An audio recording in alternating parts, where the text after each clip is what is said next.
C'est moi qui décide, au bout de presque un an, de lui dire la vérité. J'en ressens le besoin après avoir beaucoup hésité, parce que c'est très compliqué de prendre cette décision, parce que je sais que je vais faire du mal et que ça va être un choc pour lui comme ça l'a été pour moi.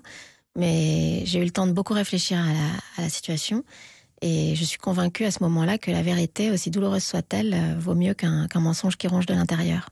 La discussion que vous avez eue avec votre mère, vous l'avez eue lors d'un déjeuner. Elle vous dit quoi? Elle me raconte son histoire, qui n'est pas juste une histoire légère comme on pourrait le penser. Et quelle que soit son histoire, même si ça avait été une histoire légère, je n'avais aucune envie de la juger. Moi, à ce moment-là, je reçois un choc, un immense choc, d'apprendre vraiment de sa bouche cette vérité que je pressentais jusque-là, mais dont j'attendais la confirmation. C'est troublant, parce que c'est la première fois que je vois ma mère très humaine, voilà, avec ses failles. Et je crois que c'est la première fois que j'ai accès à ma mère. On ne rentrera pas dans les détails de ce qu'elle vous apprend, parce que c'est son histoire avec sa largueur. Exactement. Mais vous comprenez, en résumé, qu'à la petite vingtaine, votre mère a été harcelée par un collègue de travail, un prédateur de 30 ans, son aîné, qu'à l'époque, on ne balançait pas son porc, comme aujourd'hui. Donc c'est l'histoire d'une époque aussi. C'est l'histoire d'une époque. Aujourd'hui, ça ne serait absolument pas passé comme ça. Mais bon, effectivement, c'est son histoire, et je ne la juge pas. La colère qui découle de la révélation, c'est la colère par rapport au mensonge.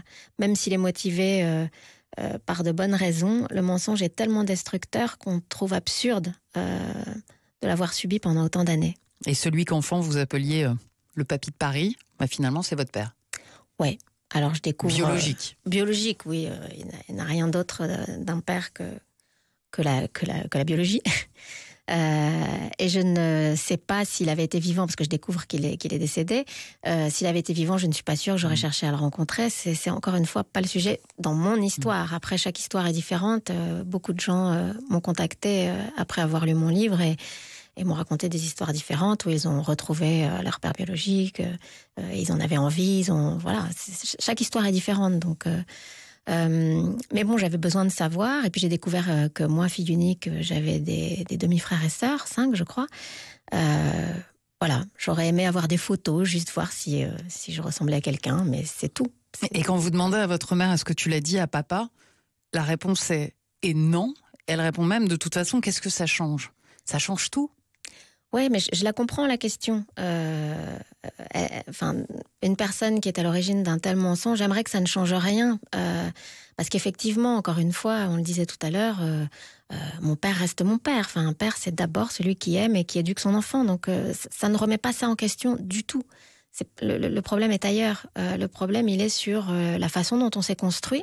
Et se construire sur un mensonge, c'est dévastateur. On ne s'en rend pas compte, je pense, quand on ne le vit pas. Moi-même, quand je regardais des reportages à la télé sur des gens qui avaient fait ce test, j'avais déjà regardé des reportages, mais de façon très extérieure, en me disant, oui, bon, je comprends qu'ils aient envie de savoir, mais enfin, j'avais pas du tout compris à quel point c'est quelque chose de viscéral, vraiment. Tu n'aurais pas voulu être la serveuse qui vous a servi lors de ce déjeuner? Oui, on n'était pas hyper aimables, et on pleurait beaucoup. La scène était presque surréaliste? Oui, c'était pas du tout un lieu adapté à une révélation de secret.